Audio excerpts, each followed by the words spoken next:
La spirale finalement du jeu et des conséquences associées au jeu peut être plus rapide lorsqu'on a déjà des vulnérabilités sociales, lorsqu'on est déjà dans une situation de précarité. C'est d'ailleurs pour ça que ça pose problème qu'il y ait un ciblage publicitaire aussi sur cette dimension-là. Bienvenue dans Contradiction, le podcast pour les gens qui se donnent du mal pour aller bien. Adrénaline, frisson, illusion du contrôle, c'est souvent comme ça que ça commence. On joue pour le plaisir, pour la chance, pour voir. En France, les jeux d'argent rapportent 6 milliards d'euros par an, 13 millions de personnes jouent au loto chaque vendredi. Pour certains, c'est une distraction, pour d'autres, c'est plus que du sérieux.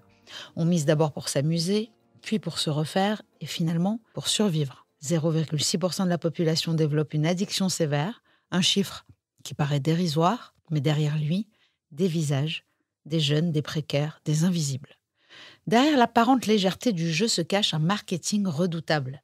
Des dispositifs conçus pour nous faire rejouer, des promesses alléchantes et une stratégie de séduction fondée sur des mécaniques perdantes. Parce que l'addiction n'est pas un accident, c'est le cœur même du système. Les jeux ont changé. La loterie d'hier a cédé la place aux paris en ligne, aux algorithmes de rétention, à la publicité agressive et aux influenceurs qui vendent le rêve du gain facile à une jeunesse fragilisée. Ce n'est plus un jeu, c'est une industrie. Avec ses codes, ses sponsors, ses services VIP pour joueurs compulsifs et un storytelling millimétré qui transforme l'addiction en business model. Et c'est de ce système que nous allons parler aujourd'hui, de ce qu'il fait à nos cerveaux, à notre perception du risque, du gain et du besoin irrépressible de plus, de cette mécanique qui transforme le désir de richesse en une quête dévorante. Et pour cela, je suis chanceuse, justement, de recevoir Thomas Amadieu, chercheur associé au groupe d'études des méthodes de l'analyse sociologique de la Sorbonne, sociologue et auteur de La fabrique de l'addiction aux jeux d'argent aux éditions Le Bordelot, qui a passé des années à analyser ce phénomène, à décrypter comment les jeux d'argent sont devenus un véritable enjeu de santé publique, avec un rôle ambivalent de l'État, à la fois régulateur et acteur du marché. Alors combien ça nous coûte vraiment les jeux d'argent? En temps, en lien, en santé mentale? Qui protège les plus vulnérables? Que peut-on faire pour reprendre le contrôle? Les jeux d'argent n'ont de jeu que le nom, et l'enjeu, lui, est immense. Protéger ceux qui perdent gros, souvent en silence, pendant que d'autres misent sur leur détresse. Bonjour Thomas. Bonjour. Merci d'être ici. Je suis ravie de vous recevoir. C'est un sujet qui me plaît beaucoup, les jeux d'argent, pour y avoir été confrontée moi aussi. Et puis j'aime bien l'approche anthropologique, sociologique, voilà, de savoir un petit peu d'où vient cette envie de jouer et comment certains s'en servent, hein, beaucoup. J'ai l'habitude de demander à mes invités comment ils définiraient l'addiction. Alors la définition de l'addiction, c'est cette question de la perte de contrôle. Moi, ce qui m'intéressait et ce qui m'intéresse particulièrement dans la question de l'addiction aux jeux d'argent, c'est comment cette addiction peut être créée, en quelque sorte, peut être fabriquée de toutes pièces à travers différents dispositifs, différents designs de jeux, par exemple, différentes astuces et techniques, qu'elles soient publicitaires, marketing, etc., pour finalement capter et susciter ces pertes de contrôle et qui conduisent ensuite à un certain nombre de dommages. Donc, ce qui compte aussi dans la question de l'addiction, c'est ce que ça fait en termes de conséquences pour les personnes qui en souffrent et puis pour leur entourage et la société dans son ensemble. Bah oui, évidemment. Donc vous êtes un peu des deux côtés, vous êtes un peu pour aider ceux qui tombent dans cette addiction et les proches, et aussi d'analyser aussi comment on nous enrôle, hein, en fait, hein, tout simplement. Qu'est-ce que ça recouvre précisément le terme de jeu d'argent? Alors, les jeux d'argent, on a une définition, si on veut, légale. C'est le fait de payer, de mettre de l'argent, d'être prêt à y renoncer pour une probabilité, une forme d'incertitude, une possibilité, si on veut, de gagner de l'argent. Donc, il y a ces 3 dimensions. Le fait d'avoir une mise, d'être prêt à renoncer à une certaine somme. Le fait qu'il y ait un aléa, une forme d'aléa. Après, on va voir dans quelle proportion. Ça peut être complètement du hasard, mais ça peut être aussi comporter une part d'habileté, dans le cas des paris sportifs, par exemple. Et puis ensuite, cette dimension de gain, cette promesse de gain. Et ça, c'est les 3 dimensions. Après, sur le périmètre des jeux d'argent, il évolue au gré des innovations technologiques, des innovations ce qu'on appelle les opérateurs de jeux, qui est l'industrie des jeux d'argent, si on veut. Et aujourd'hui, il faut constater que les formes que revêtent les jeux d'argent, finalement, sont plus importantes que ce que la loi définit comme étant des jeux d'argent. Je m'explique, en fait, il y a de plus en plus d'hybridation, c'est-à-dire de nouvelles formes de jeux d'argent qui ne sont pas officiellement des jeux d'argent, mais qui répondent à la même logique. On peut penser par exemple à tout ce qu'on appelle les loot boxes, c'est-à-dire tous les jeux qui sont inclus dans les jeux vidéo, qui en principe donc ne relèvent pas du champ de compétences des jeux d'argent et de la loi, mais qui correspondent à la même logique, c'est-à-dire que le jeune, et c'est souvent des très jeunes, y compris des enfants, qui va s'adonner aux jeux vidéo, va miser une certaine somme d'argent pour pouvoir avoir la possibilité d'acquérir dans une sorte de boîte à butin, si on veut, qui tire au hasard certains items comme des armes pour un jeu vidéo, par exemple, ou un joueur de football avec lequel on a envie de jouer dans FIFA, par exemple, etc. C'est du hasard, là. C'est-à-dire quand mon fils me demande de l'argent pour acheter des skins sur je ne sais plus quel jeu déjà, c'est pas sûr qu'il va obtenir ce qu'il veut. Alors ça dépend, parce que dans certains cas, on peut acheter effectivement des skins ou des armes, mais il y a aussi des dispositifs qu'on appelle des loot boxes, et des boîtes à butin en français, qui introduisent cette dimension, et c'est ce qu'on appelle, les anglo-saxons parlent de gamification en quelque sorte, c'est-à-dire qu'on transforme des jeux vidéo en jeux d'argent. Et c'est des formes d'initiation un peu nouvelles. D'autres formes de paris sportifs qui peuvent émerger, notamment autour du e-sport. Alors ça, c'est des pratiques qui sont illégales. On a tout ce qui concerne des entreprises comme Sorare qui proposent de nouvelles formes de jeux Noom, etc. Donc, on a vraiment une extension du domaine des jeux d'argent qui font que l'objet est plus en plus difficile à bien cerner, parce qu'il y a des nouvelles frontières qui sont poreuses. Je pense aussi aux crypto-monnaies, par exemple, et au fait que ça se rapproche de plus en plus d'une logique de jeu d'argent. Mais là, vous parlez par exemple de jeux émergents qui seraient illégaux. Donc ça veut dire qu'en fait, normalement, c'est l'État qui a le monopole des jeux d'argent. Alors, en France, ce n'est pas l'État qui a le monopole. En revanche, ce qui se passe, c'est qu'on a un encadrement qui est en principe strict des opérateurs de jeux, de ceux qui ont le droit, des entreprises qui ont le droit de vendre des jeux d'argent. Okay. Alors, pendant très longtemps, c'était un monopole d'État, vous avez raison, c'était la Française des Jeux. Et donc, on avait une offre qui était très encadrée, contrôlée par l'État. Grosso modo, c'était le loto, puis ensuite les jeux grattés, puis plus récemment des loteries instantanées, etc. Il y a eu le PMU également, donc on avait une situation de monopole. Et puis après, à partir de 2010, ce qui s'est passé, c'est qu'on a ouvert à la concurrence les opérateurs de jeux en ligne. C'est-à-dire qu'on a de nouveaux acteurs qui sont arrivés, qui sont des acteurs privés. Voilà, et eux, c'est qui alors ? Alors eux, c'est une diversité d'entreprises. Ah oui, c'est des entreprises normales, en fait. Voilà, normales, qui sont, pour certaines, implantées à Malte, pour d'autres, sont des grands groupes internationaux, etc. Et qui vont proposer leurs produits. Alors, mais néanmoins, c'est encadré. C'est légal. C'est encadré par ce qu'on appelle l'Autorité nationale des jeux, l'ANJ, qui est une institution indépendante, qui est garante en quelque sorte du fait que les jeux d'argent sont suffisamment protecteurs pour le joueur, notamment pour les mineurs, etc. Ok. Est-ce qu'on est dépendant à l'argent ou au jeu lui-même ? C'est une question intéressante, parce que vous avez raison de le souligner. Les jeux d'argent, il y a une dimension presque anthropologique, c'est-à-dire qu'à partir du moment où on a inventé l'argent comme moyen d'échange, si on veut, on a commencé à parier sur des combats de coqs, on va commencer à parier sur différents événements, et il y a une façon comme ça de pouvoir trancher un certain nombre de choses. Et donc, il y a l'affiliation également avec toutes les conduites ordaliques, c'est-à-dire le fait de convoquer le hasard, de solliciter le hasard pour avoir finalement une réponse du divin d'une certaine façon. Donc, c'est vrai, il y a cette dimension anthropologique. On a toujours, au fond, joué plus ou moins à des jeux d'argent. Ce qui est intéressant aujourd'hui, c'est finalement cette accélération de la pratique de jeu, le fait que c'est devenu vraiment absolument massif et particulièrement divers. Donc, qu'est-ce qu'on trouve dans le jeu finalement? Votre question, c'était est-ce que Non, mais en qu'est-ce plus, non, j'ai la réponse déjà, mais c'est vrai que l'accélération justement de toutes ces sortes de jeux va aussi avec l'accélération de la société, on va dire, en fonctionnement, en mode capitaliste. C'est-à-dire l'argent aujourd'hui, ça a une valeur, suprême. ouais, Donc tout à fait. il y a vraiment cette quête, aussi de la richesse. À l'époque, peut-être, il y avait plus ce truc-là de convoquer le divin où Ouais. il y avait un jeu aussi, j'imagine, quelque chose qui était de l'ordre du jeu vraiment. Alors qu'aujourd'hui, c'est pour ça que je l'ai appelé «C'est pas du jeu» parce qu'on n'est pas du tout en train de jouer à quoi que ce soit. On joue pas au Monopoly, quoi.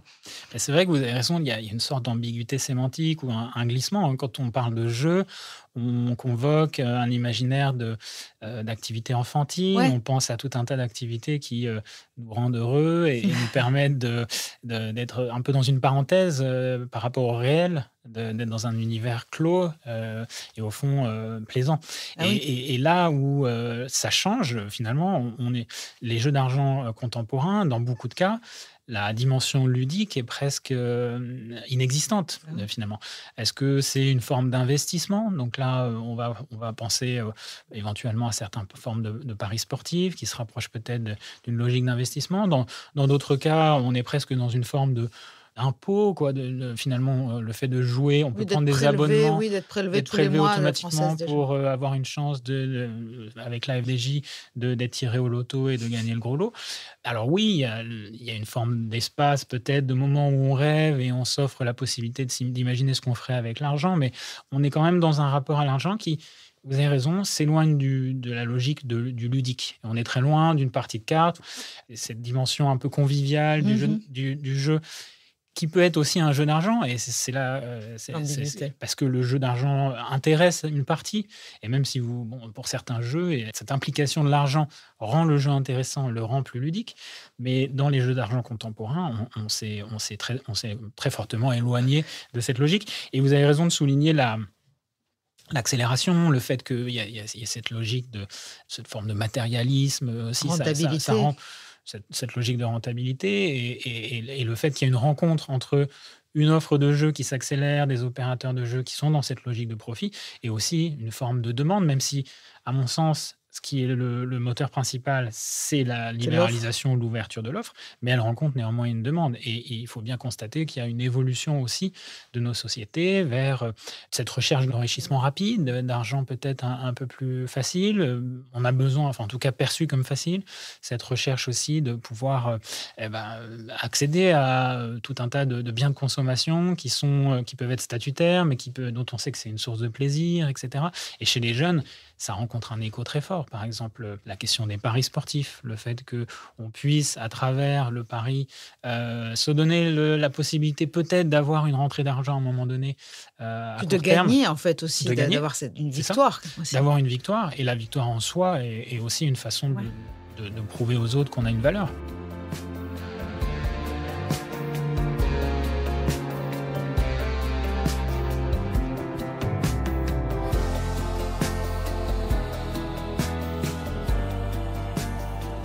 C'est là que rentre à la limite la notion de jeu, je trouve, dans le côté perdre ou gagner quand même. Mmh. Mais on est loin en effet, des jeux d'enfants. Je pense que les addicts, on va vite en parler aussi, mais pas tout le monde va tomber dans les panneaux de ces jeux d'argent. Pour mon expérience personnelle, je n'aime pas les jeux, j'ai jamais aimé jouer à des jeux de société.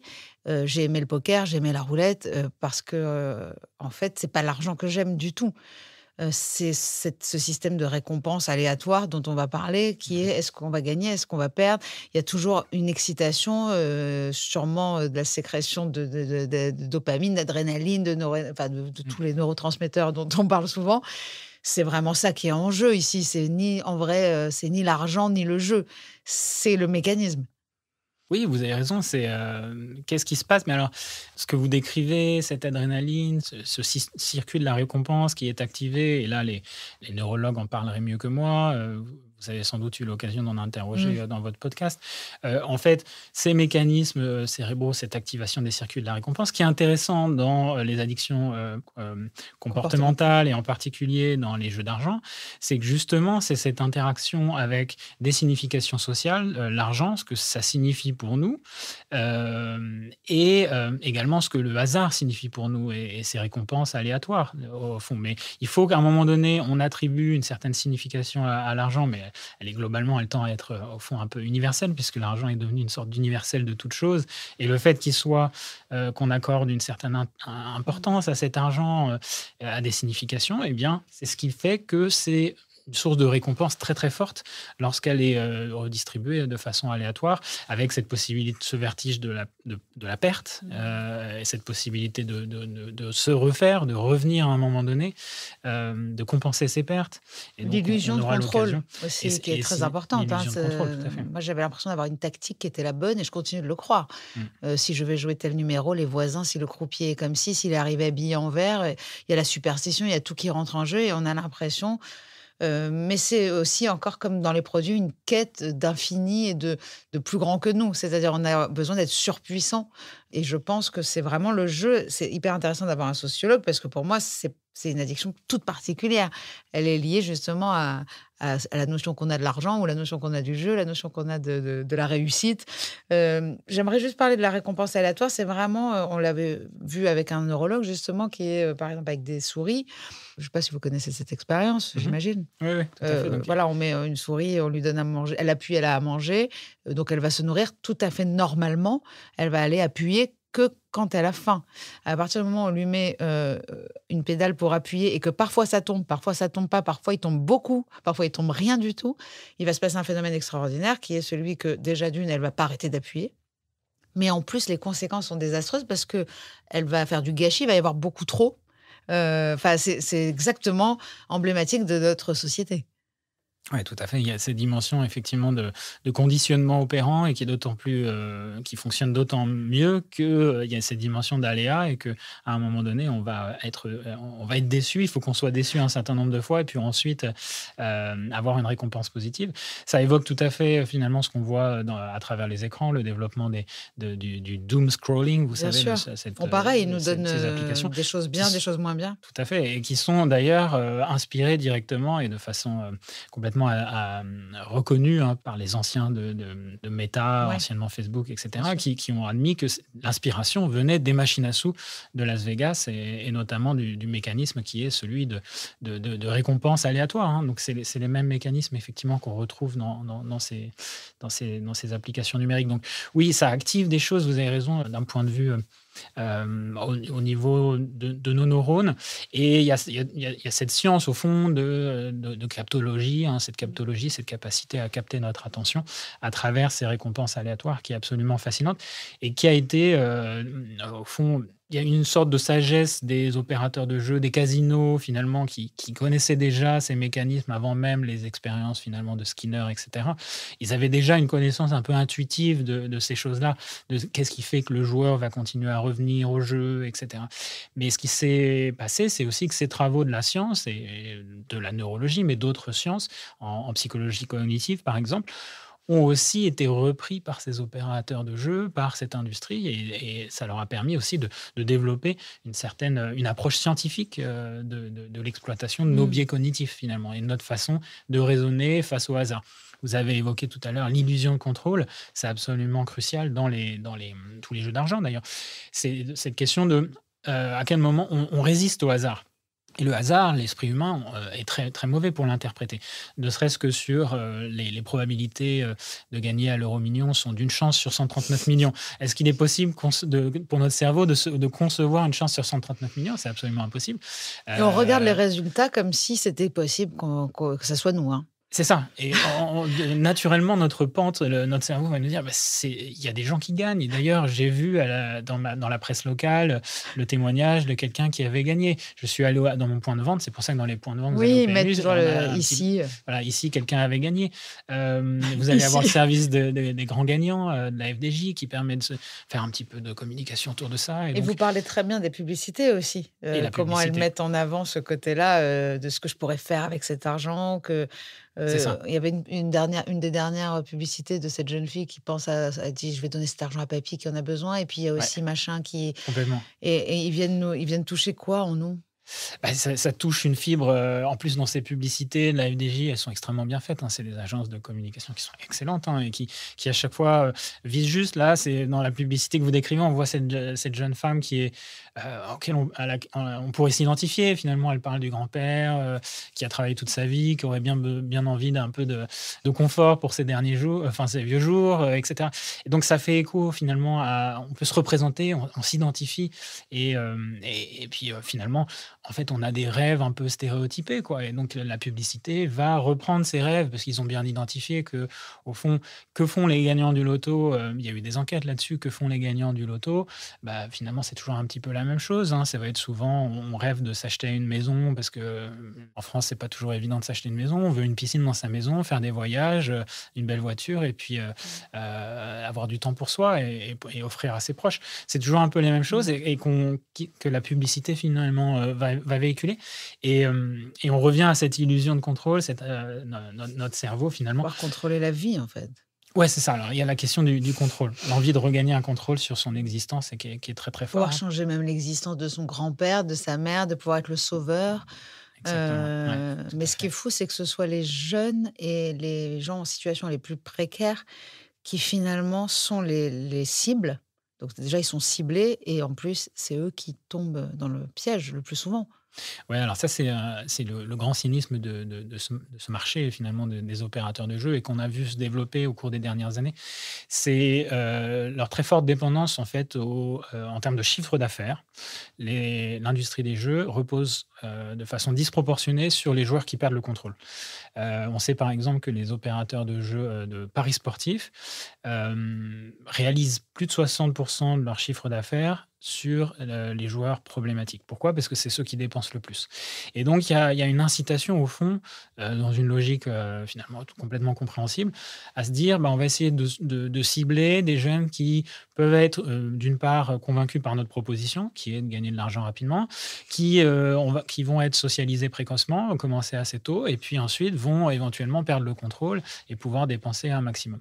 Donc ça, il y a C'est la vraiment une logique forme de cynisme. des tabatiers. C'est comme ça qu'on dit aussi. C'est exactement ce qu'ils ont fait aussi. Ils ont L'industrie misé. du tabac, oui, Oui, ouais, ouais, les tout à fait. tabatiers, comment on dit? Ouais. Je sais plus. De, En tout des- cas, oui, ça ressemble à ça. C'est-à-dire, ils vont cibler les personnes en fait, qui sont vulnérables, même dans leur conception de leur propre personne. En fait, les jeunes, ils sont pas encore, ouais, ils tout à savent pas fait. qui ils sont et se disent que l'argent va sûrement les rendre heureux ou leur donner en tout cas une identité. Oui, complètement. C'est ça. Donc, jusqu'à 25 ans, alors d'une part, le Le cerveau cerveau n'est est pas pas fait. complètement mature, ça, on le sait, mais c'est aussi, vous avez raison, c'est un âge de socialisation, un âge où on a besoin de la reconnaissance des pairs.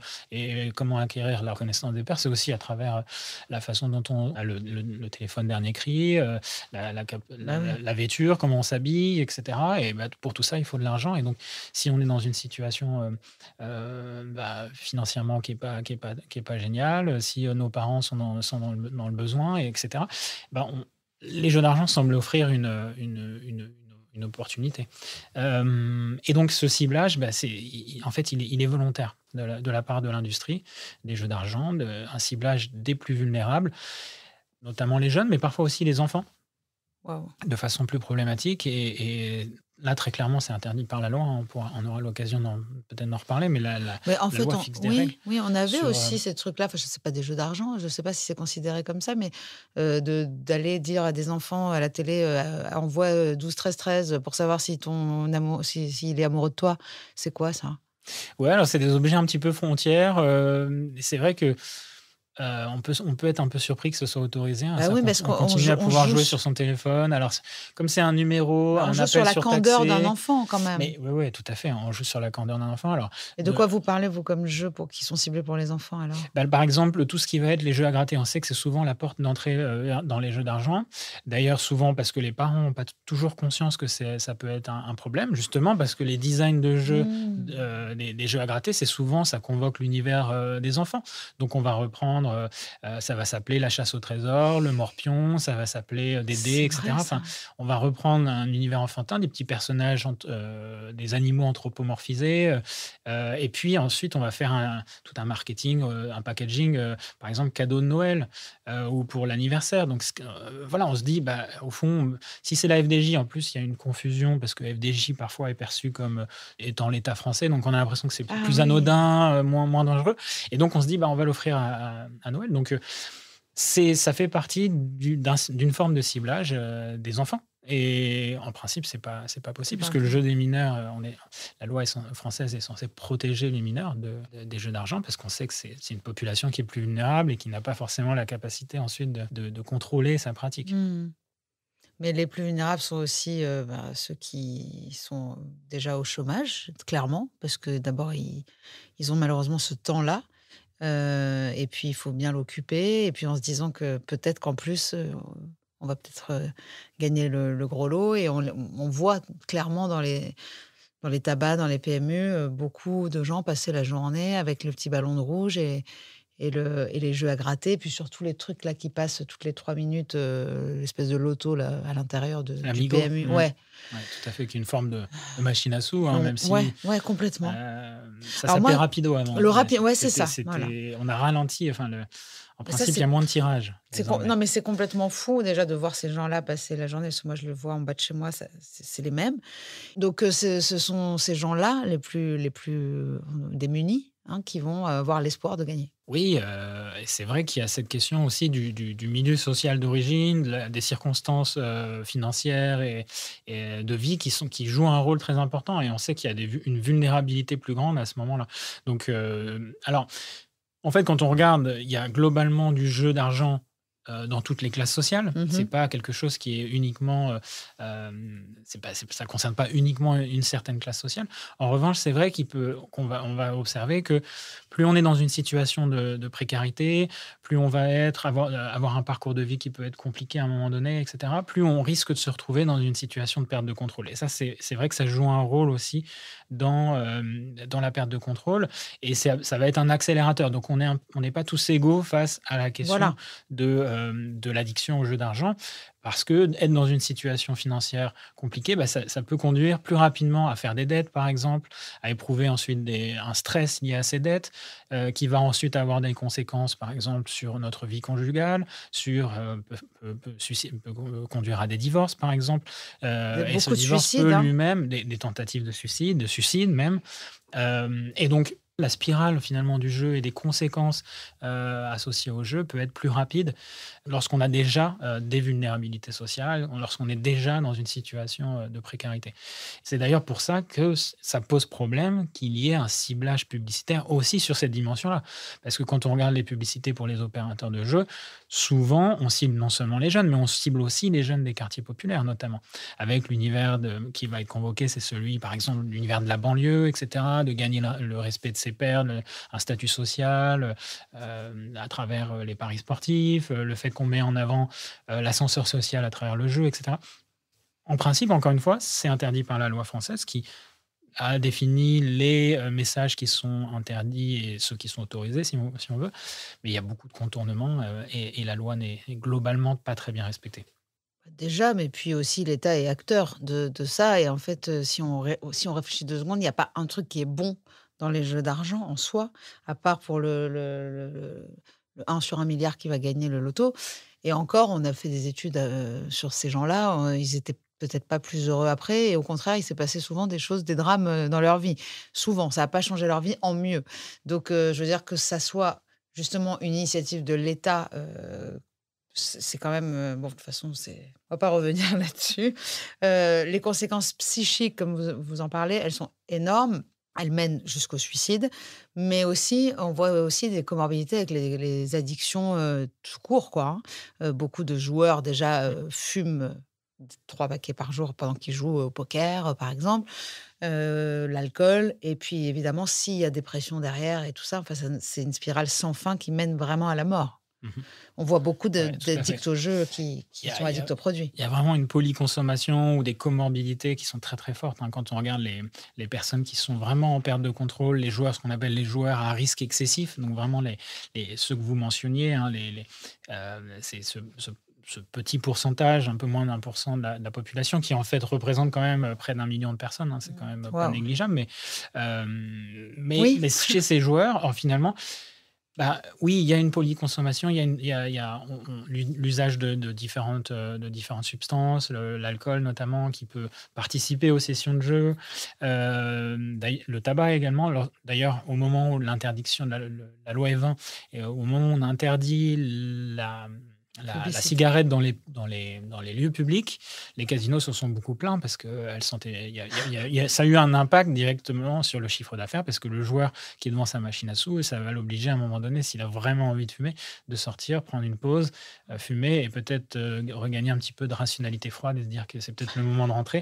Non, Mais, mais c'est clair. Moi, ça a été un gros coup dur quand on n'a pas pu on n'a plus pu fumer dans les casinos. ouais, C'est-à-dire que c'est ouais. le kiff, c'était, le petit verre, la clope et le jeu, Ouais, quoi. ouais, tout à fait. Et Et d'ailleurs, le design de la machine à sous, oui, d'ailleurs, il y a les c'est trous pour il y a les les trous, verres, il y a les cendriers, exactement. il y a tout.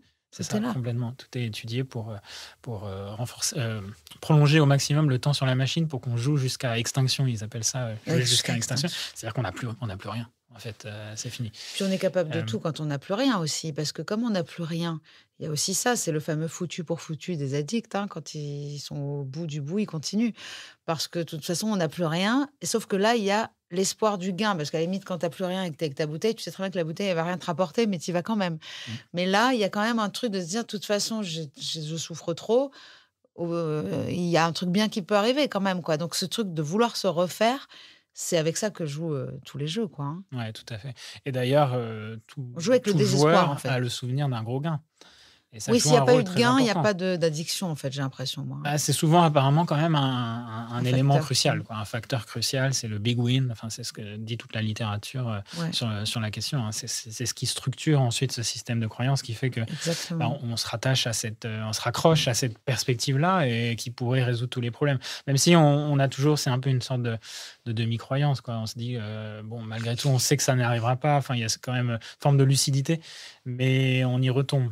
Ça rejoint un peu ce que vous disiez tout à l'heure sur les croyances Et superstitieuses. oui. D'ailleurs, c'est des demi-croyances, quoi. On n'y croit pas vraiment, mais en même temps, on s'accroche à ça, comme une sorte de bouée, quoi, une façon Mmh. de regagner un peu de contrôle, sur ce qui nous arrive. Donc, oui, oui, la perspective du gros gain Mmh.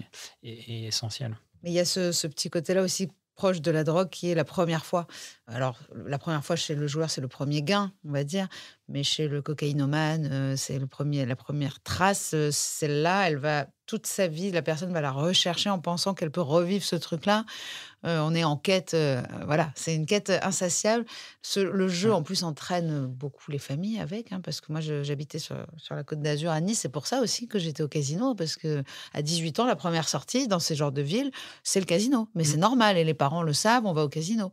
Et beaucoup d'amis, beaucoup de connaissances avaient des magasins et donc vont jouer le cash du magasin le soir au casino, le perdent, donc le lendemain, ils jouent le double et un grand nombre de personnes ont perdu toutes leurs affaires comme ça, mais ça entraîne aussi, la faillite de la famille, la faillite du couple, et puis, tout le désespoir qui va avec. C'est Mmh. une addiction extrêmement, lourde.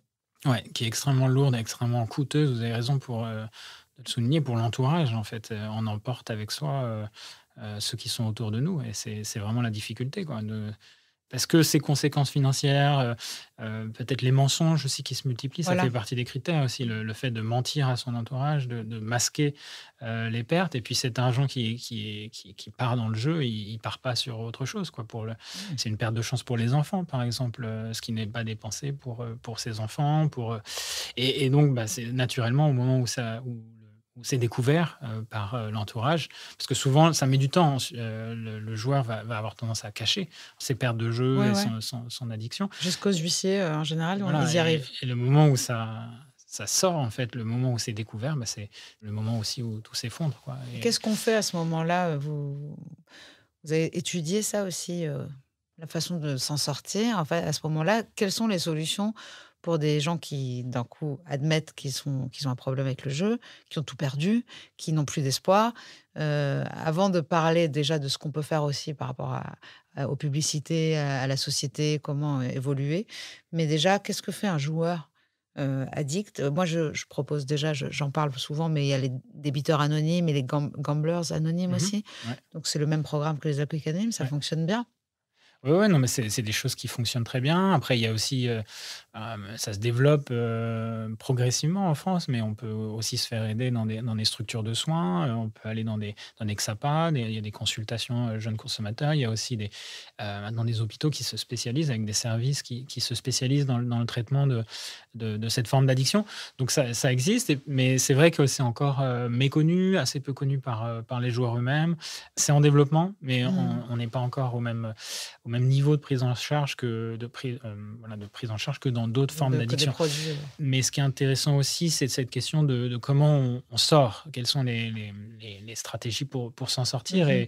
Et c'est vrai, quand on écoute les joueurs, il y a différentes techniques. Il y a le moment de la réalisation aussi, où parfois le fait simplement d'avoir... alors ça, c'est peut-être pour des niveaux qui sont peut-être préaddictifs, mais en tout cas, le fait de réaliser combien on a perdu à un moment donné, consulter simplement son compte en banque à un moment donné et de voir combien a été perdu dans le jeu, peut être un moment où on regagne le contrôle, où on se dit, bah voilà, peut-être que pour moi, il faudrait que j'arrête. On peut avoir aussi des techniques qui peuvent être liées au fait de se faire interdire de jeu, par exemple. Ça peut être aidant pour certains. Oui, mais là, on a un gros souci aujourd'hui. C'est le vecteur de toutes les addictions, c'est Internet. Ouais. Donc, c'est-à-dire qu'il y a énormément d'addictions qui continuent à passer par... Complètement. voilà, c'est l'ubérisation, ça vient chez toi, quoi. Tu peux pas y aller, elle vient chez toi. Si moi, je m'étais mise à jouer en ligne à la roulette, franchement, je ne sais pas où je serais aujourd'hui. Ouais, c'est ça. Et on peut toujours trouver les moyens de contourner cette interdiction de jeu, ne serait-ce que parce qu'on ne contrôle pas la pièce Mmh. d'identité dans les points de vente Alors ça aussi. FDJ et PMU. Donc, bon, finalement, en principe, Il y a que le casino, c'est en fait. aidant, mais il n'y a que pour les casinos que c'est vraiment appliqué. Et les jeux en ligne, les opérateurs de jeux en ligne, en principe, doivent contrôler. Ah, OK. Ils ont la liste des interdits de jeu et sont censés vous interdire. Maintenant, il y a toujours Ah! des façons détournées de jouer, hein, Oui, tu mets d'utiliser une la autre, carte de quelqu'un pièce. d'autre, etc. Mais Waouh! ça peut faire partie des stratégies. Après, c'est vrai qu'il y a toute une reconstruction de la part du joueur, parce que enfin, il y a aussi l'entourage, le fait qu'un certain nombre d'habitudes ont été prises d'un entourage et le fait que tout l'environnement, finalement, la norme devient celle de jouer, en fait. Et donc, pour en sortir, il faut aussi couper avec un certain nombre de choses. Et sans doute, il y a aussi la recherche d'alternatives. Peut-être trouver quelque chose qui soit une alternative à cette conduite, C'est-à-dire? qui permette de pouvoir bah, D'aller chercher sa trouver, dopamine voilà, ailleurs? c'est ça, c'est trouver sa dopamine Oui, ailleurs bon, d'une ça, certaine c'est le sujet façon, de toutes les etc. addictions, en effet. Mais je pense que déjà, de réaliser, de sortir du déni, c'est pour ça que je parle du programme, toujours des débiteurs anonymes. On a reçu quelqu'un aussi qui était acheteuse compulsive. Et en fait, ce qui est intéressant, c'est que c'est un fonctionnement avec du parrainage. Et puis, il y a des réunions de décompensation, c'est-à-dire qu'il y a vraiment, on étudie les dépenses journalières. À partir du moment où on commence à mettre le nez dans ce qu'on fait, c'est plus possible d'être dans le déni. Ouais. Donc, il y a déjà de sortir du déni en regardant ses comptes et regardant ce qu'on dépense. Mm. Et puis, demander de l'aide vraiment, quoi, je Ouais. pense. J'ai du mal à penser qu'un addictologue pourrait aider quelqu'un qui a cette addiction comportementale. Je ne sais pas pourquoi. Mais c'est moi qui pense ça. Mais... C'est vrai que ça joue sur tellement de niveaux, Bah et il y oui. a cette dimension peut-être, Puis d'estime de cette dimension soi. sociale Ouais. aussi, d'impact de l'environnement, de rôle clé peut-être de l'entourage, de pouvoir compter sur des appuis extérieurs qui est crucial. Et peut-être qu'il y a aussi cette dimension d'avoir peut-être le soutien d'assistantes sociales, Bah ou oui, de voilà. personnes qui permettent de reconstruire Mm. la personne d'un point de vue financier aussi. Bah, voilà. C'est ça qui est important. Donc, Bah, de vous toute avez raison façon, qu'il y a cette les addicts dimension-là. au jeu vont sûrement aussi trouver énormément de solutions dans ce podcast et ailleurs, parce que ça ressemble clairement à une addiction à des produits. Nous, ce qui nous intéresse aussi avec vous, c'est comment est-ce que vous jugez l'efficacité de l'autorité justement nationale des jeux, le ANJ, et puis comment est-ce qu'on peut changer complètement le paradigme, peut-être interdire les publicités pour les jeux d'argent, parler du rôle des influenceurs, enfin voilà, Mm. peut-être de voir une nouvelle conception de la société par rapport aux jeux.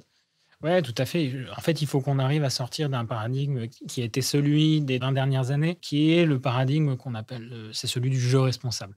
C'est quelque chose qui a été créé au début des années 2000, notamment dans les pays anglo-saxons. C'est ce qu'on appelle aussi le modèle de Reno, parce que Reno, c'est une ville un peu moins connue que Las Vegas, mais c'est une ville du Nevada où il y a des casinos. Et cette idée de jeu responsable, c'est quoi? En gros, c'est de se dire, les opérateurs de jeux, l'industrie des jeux d'argent, peuvent devenir les partenaires de l'État, du régulateur, dans la légalisation des jeux d'argent, pour faire simple, la canalisation de cette habitude qui est finalement très ancrée chez les humains, finalement, pour faire simple, et on va leur permettre de devenir acteur de la prévention et de la réduction des risques, par exemple, en mettant en place des politiques de prévention, en mettant en place un certain nombre de mécanismes pour aider le joueur à fixer des limites, ce genre de choses. Et donc, en fait, c'est le modèle dans lequel on est encore aujourd'hui. Et donc, ce modèle, il a permis quoi? Il a permis, en fait, c'est une stratégie qui permet d'ouvrir de nouveaux marchés, de créer une forme de compromis libéral, finalement, qui permet d'avoir toujours plus d'offres, en rassurant le régulateur, parce que finalement, attention, c'est responsable. Sauf que, et en disant, finalement, le consommateur est informé, il est libre de choisir s'il veut jouer, et de prendre son risque, parce qu'on l'a informé d'une certaine façon des risques. Ça, c'est le modèle dans lequel on a été, et on est encore dans ce modèle. Et découle de ce modèle aussi très peu de limites sur la publicité, sur l'offre, sur le marketing d'une façon générale. On est un petit peu en train de... Les lignes sont un peu en train de bouger. Elles ont commencé à bouger dans d'autres pays parce que la France, finalement, a suivi un peu cette dynamique dans les pays anglo-saxons qui était d'ouvrir à toujours plus de jeux, toujours plus d'opérateurs privés.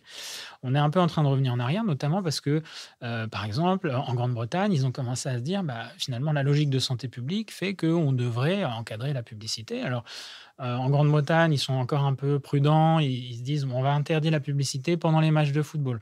Pourquoi? Parce que c'est ce qu'ils appellent le whistle-to-whistle ban, donc de début de rencontre au coup de sifflet final. On interdit la pub pendant ce moment-là, donc il n'y a pas de publicité dans les stades ou à la télévision, parce que pendant ce temps un peu sacré du match de football, par exemple, il peut y avoir des enfants devant, c'est des valeurs positives, etc. Pour l'instant, c'est très limité, mais on est à une première étape qui est intéressante. D'autres pays vont plus loin. Par exemple, en Belgique, ils se sont dit, en fait, on est obligé d'interdire la publicité. Pourquoi? Parce que on ne sait pas vraiment quel type de restrictions vont vraiment marcher. En fait, autant interdire complètement la publicité. Et à ce moment-là, on permet de réduire la consommation. Donc finalement, en France, nous, on a fait le choix plutôt d'un peu du partenariat entre régulateurs et opérateurs de jeux en se disant, bon, on va leur dire ce qui est interdit, quel type de messages sont interdits, et ils vont l'appliquer. En fait, ça ne marche pas vraiment de limiter les messages, parce qu'il y a toujours des façons de détourner les choses. Donc, on n'a pas assez de contraintes sur la publicité. En fait, qu'est-ce qu'on a fait dans d'autres formes d'addiction? Pour le tabac, par exemple, on sait que interdire la publicité, ça a un impact, en fait, ça coûte pas grand-chose et ça permet d'avoir un impact. En fait, ça a un impact parce que ça débanalise les choses. Oui, déjà, ça sollicite moins, ça Ouais. dénormalise, donc ça attire moins de nouveaux joueurs potentiels.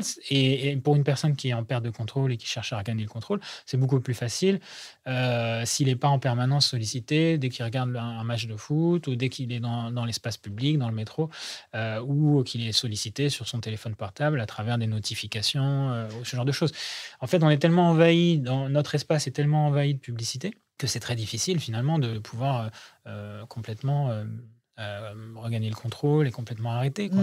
En fait, c'est des signaux après. Ouais. C'est-à-dire que ça produit des effets. Les stimuli. C'est des stimuli. Et si on est habitué, si on a développé une relation très très forte au jeu, une addiction, ces stimuli ils peuvent provoquer des rechutes.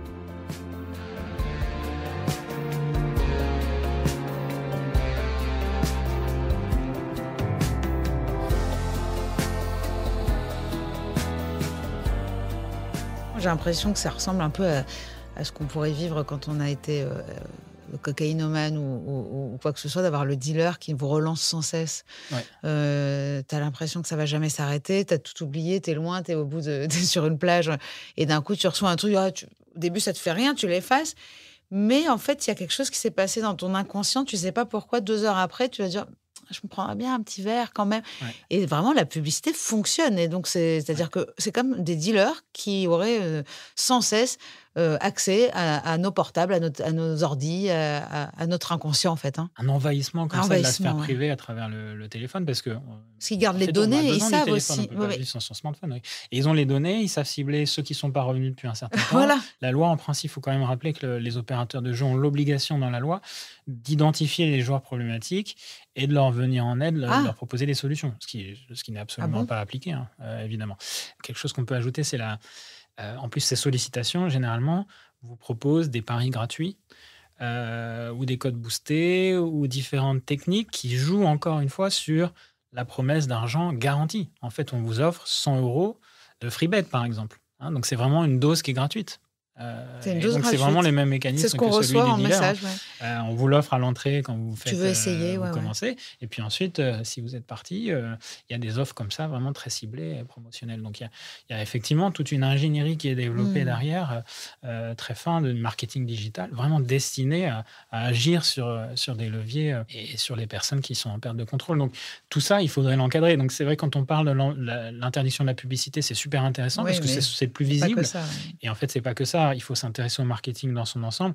Le marketing, c'est la pub, mais c'est aussi le placement. Donc, comment est visible, où est-ce qu'on peut acheter des jeux d'argent. Vous aviez mentionné les casinos, c'est super intéressant. On a 200 casinos, un peu plus en France. Ils sont plutôt dans les villes d'eau, mais maintenant ils sont autorisés en province, dans les grandes villes de province. Pas encore à Paris, mais il y a un certain nombre de pressions pour ça.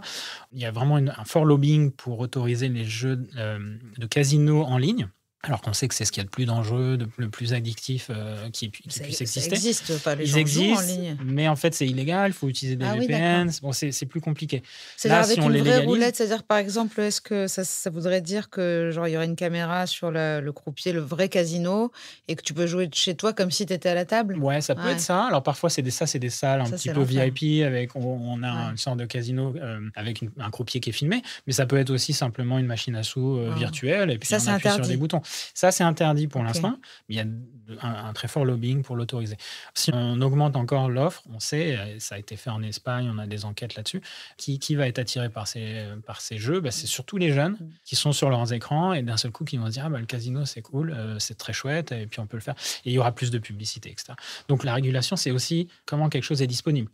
Le fait qu'en France, on n'ait pas de machine à sous dans les bars, dans les espaces publics, comme ça peut exister en Australie par exemple, c'est plutôt une bonne chose. Donc on voit bien Donc, il y a des pays qui sont encore il y a des moins pays qui sont bons que... qui sont encore pires que nous, qui sont encore plus libéraux.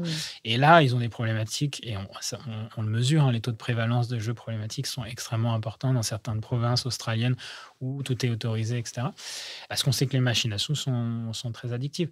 Donc, il y a cette question, le marketing, c'est ça. C'est aussi, le marketing, c'est les designs de jeux aussi. Et là, on peut complètement changer la façon de designer les jeux pour qu'ils soient moins addictifs aussi. Ouais, mais bon, Et puis, vu que le but de tout le monde aujourd'hui, que ça soit de la bouteille d'eau jusqu'à ce jeu, c'est que la personne veuille cette bouteille-là, ce jeu-là, et qu'en plus, elle puisse plus acheter une autre, quoi, et plus faire autre chose. Pour moi, je trouve ça tellement fou, parce que j'ai même vu que dans des casinos, parce qu'il y avait un truc sur Canal+ qui s'appelait Demain j'arrête, et il y avait Philippe Lelouch qui venait parler de son addiction au casino, au poker ou au jeu. Et donc, il y avait des associations qui étaient dans les casinos pour aider les joueurs problématiques. Mais moi, j'ai l'impression que c'est donner un coup de batte à quelqu'un et lui filer un pansement. Je trouve ça complètement fou. Ouais. Genre, alors on a fait un casino, vous êtes en train de perdre tout votre argent, parce que c'est ce qui arrive 90% des cas, je sais pas. À part le joueur occasionnel qui vient mettre une pièce, honnêtement, normalement, c'est des gens c'est des tauliers. Et on vient leur dire, mais on est là au cas où vous avez l'impression d'avoir perdu beaucoup d'argent. Bah oui, j'ai mis tout mon argent ici. C'est-à-dire que... Et en plus, c'est des gens qui finalement ne travaillent plus et continuent à jouer. Et puis, il y a vraiment cette envie, même chez les jeunes, c'est ça que je trouve le plus dramatique, c'est le pari de gagner de l'argent sans rien faire. Et je trouve que pour la valeur de l'argent du travail, aujourd'hui, cette amplification des jeux, elle est dramatique pour les jeunes. Et moi, je vois mon fils, il me parle de Bitcoin. Il fait, ouais, mon copain, il avait eu un Bitcoin, maintenant, il a 15 000 €. Et je vois que c'est génial de pouvoir avoir de l'argent sans rien faire. Ouais. Ce qui est vrai quand même. On a tous envie d'avoir de l'argent sans rien faire. Mais de là à le déifier, c'est encore mieux d'avoir de l'argent sans avoir rien foutu que d'avoir de l'argent en ayant travaillé dur, quoi. C'est ça que je veux dire. Finalement, on a été plus malin. Oui, ça veut dire qu'on est meilleur. Ouais, ouais, non, mais c'est vrai qu'il y a cette, et vous avez raison de souligner qu'il y a cette porosité, notamment véhiculée par les réseaux sociaux, par un certain nombre d'influenceurs ou dans le domaine des jeux d'argent, on parle des tipsters, ceux qui donnent des pronostics sportifs. Il y a une porosité entre ça et des influenceurs qui vont mettre en avant le fait qu'ils soient enrichis à Oui, travers les cryptos, différents investissements plus ou moins douteux, etc., ou plus ou moins risqués. Il y a cette porosité et c'est intéressant parce qu'elle souligne ouais, cette envie de gagner de l'argent très rapidement et cette illusion qu'on peut y arriver parce qu'on a mmh, un certain nombre d'exemples de gens qui le mettent en avant sur les réseaux sociaux. Donc, c'est un élément clé. Mais pour revenir au design de jeu, là où vous avez raison, il y a cette appétence, il y a cette recherche et cette ambivalence de l'opérateur de jeu qui voudrait se dire ah bah, je fais à la fois de la prévention et puis en ouais, même temps, mmh, je fais tout pour que tu pour l'achètes. que tu lâches prise et que tu joues le plus possible. Là où on peut sortir un peu de ça, c'est justement en abandonnant le jeu responsable et en se disant: «Bah, en fait non, le régulateur, sort de sa naïveté, considère que l'opérateur de jeu, bah, il est dans cette logique, de Eh oui, recherche maximale de profit et c'est néfaste». Néanmoins, on n'est pas forcément pour un on va pas interdire, les jeux d'argent, c'est pas le but, mais les jeux d'argent sont là. Néanmoins, on peut se dire: «Bah, qu'est-ce qu'on peut mettre en place pour que l'offre soit moins addictive?» Et on sait qu'il y a des jeux plus ou moins addictifs parce qu'ils sont plus rapides, il y a une fréquence de gain plus forte, parce qu'il n'y a pas de limite à ce qu'on peut miser. Par exemple, à ce qu'à un moment donné, on ne pourrait pas se dire on permet réellement de contraindre les opérateurs de jeu à surveiller qu'un jeune, par exemple, une personne qui a moins de 25 ans, par exemple, ne perde pas plus de 10 000 euros par mois, des choses comme ça. mais Bah, après une fois qu'ils sont addicts, il ils y a vont toute trouver des une... moyens de contourner de toute façon. C'est vrai. Donc le problème, il est de plutôt savoir comment, éviter que nos jeunes, et puis, et que les personnes les plus vulnérables tombent là-dedans, quoi. Parce que encore une fois, le jeu, j'ai l'impression que, justement, on a perdu la notion du jeu tout court, quoi. Et souvent, on est très heureux. Mm. Les gens moi, je vois dans des familles où les gens font des jeux de société, j'ai l'impression que c'est des familles super heureuses en vrai. Et puis dès qu'on je crois que l'argent, bah, voilà, jeu d'argent. À partir du moment où on met l'argent, bah, ça pourrit tout, quoi. Donc c'est une addiction qui en plus entraîne beaucoup d'autres vices et qui en plus souvent il y a des milieux de la criminalité, enfin voilà, des jeunes. Moi j'ai eu un cousin comme ça, au final il avait perdu beaucoup d'argent, donc finalement il a fait des petits braquages, des petits machins. C'est Mm. après c'est l'argent qui dirige ta vie, quoi. Je pense que c'est une addiction qui vaudrait le coup vraiment de d'éradiquer. Ah, ce serait effectivement très bien. Mais vous avez raison de souligner il faut aussi agir sur les jeunes, sur les plus vulnérables, sur finalement cette tentation des jeux d'argent. Et en matière de prévention primaire, ensuite enfin, vraiment de sensibilisation, par exemple, au risque, on en est très très loin. Et Mmh. nous, on essaie de développer ça avec différents acteurs. On commence à réfléchir à ça, mais il Oui. y a très peu de choses en fait qui sont faites en France. On a quelques Quel type? campagnes. Ouais, Bah, par des exemple, campagnes? aujourd'hui, qu'est-ce qu'on a? On va avoir des campagnes, soit qui sont faites par la FDJ qui disent: «Attention, il ne faut pas jouer quand on est mineur». Donc là, on a une confusion des genres, encore une fois, qui renforce le problème, hein, finalement, parce que le joueur, il ne sait plus qui lui parle et cetera. On a quand même quelques campagnes, massives comme ça, qui sont diffusées à la télévision pour la population en général. Mais en fait, quand on pose la question aux jeunes, par exemple, moi j'ai enquêté en Seine-Saint-Denis auprès de jeunes, quand on leur demande: «Est-ce que vous connaissez les dispositifs de réduction des risques? Est-ce que vous savez?» Bah, en fait, ils connaissent assez mal les risques. Et d'une façon générale, même les professionnels qui sont en contact avec les jeunes, dans l'éducation nationale, par exemple, ils connaissent pas forcément la problématique. C'est assez nouveau finalement. On l'a dit, ça a toujours existé, mais c'était pas aussi. Je pense qu'il y a un besoin quand même au fond, de sensibilisation à ces questions Mmh. sur le fait que bah, c'est pas anodin. Quand vous avez des enfants, bah, offrir des jeux à gratter à Noël, c'est pas anodin. Bah, Même ouais, si ouais. pour nous, ce sont, on l'a dit, hein, il y a Offrez-leur ce un terme jeu. Uno, euh, un mille-bornes, je sais pas moi. ouais, c'est ça. Plus sympa. Ouais, complètement. Il y a d'autres façons de jouer qui se rapprochent davantage d'un jeu. Mais je crois Et qu'on d'ailleurs, il y recherche avait. l'adrénaline et puis c'est tout, hein. Ouais, peut-être. Mais en tout cas, c'est vrai il y avait des enquêtes qui avaient été menées sur qu'est-ce qui rend heureux dans l'ensemble des jeux. Ils avaient posé des questions sur tout un tas de types de jeux différents. Et c'est vrai que c'est les jeux d'argent qui rendaient le moins heureux Bah, bien dans sûr, l'ensemble des jeux, tout évidemment. simplement. Parce qu'en fait, c'est des jeux qui produisent Et de la surtout déception aussi. bon après il y a certains jeux, on va finir là-dessus, mais des jeux plus conviviaux, on va dire, même s'il y a de l'argent. Moi, c'est vrai que des soirées poker, pour moi, ça a toujours été assez drôle quand tu mises très peu et que parce que souvent, en fait, il suffit même de dire que c'est de 10 centimes le jeton et ça fonctionne et on s'amuse quand même, quoi. Donc, moi, je préconise plus, si on a cette addiction-là, cette propension à aimer ce genre de choses, c'est plus rigolo et ça dure plus longtemps et c'est convivial et on perd pas le lien. Parce que le problème du joueur, c'est qu'il perd le lien, en fait, avec sa famille, avec la société, avec lui-même. Ouais. Et voilà. Après, si vous voulez ajouter quelque chose... Oui, vous avez raison, la perte du lien est absolument cruciale, mais c'est vrai que en fait, le jeu d'argent en soi n'est pas nécessairement le problème. On peut jouer de façon conviviale, on peut jouer entre amis, et à ce moment-là, on remarquera qu'il n'y a pas d'opérateur de jeu, il n'y a pas cette logique de captation de l'attention, de perte de contrôle, créer, fabriquer de toutes pièces. On laisse de côté les opérateurs de jeu, et puis on peut s'amuser entre amis en misant de l'argent éventuellement. Alors, ça ne veut pas dire qu'il ne peut pas y avoir des cas problématiques liés aux parties de poker, etc. Ça peut exister, ou de clandés, des parties clandestines, ça peut exister, mais globalement, c'est quand même une pratique qui peut être beaucoup plus conviviale et source de bonheur. Merci beaucoup. Vous pouvez vous rappeler vos ouvrages, enfin l'ouvrage en tout cas dont j'ai parlé. Je sais pas. Alors, c'est La fabrique de l'addiction au jeu d'argent, qui est paru aux éditions du Bord de l'eau en 2021. Et donc, vous continuez à militer quand même pour essayer d'avancer pour...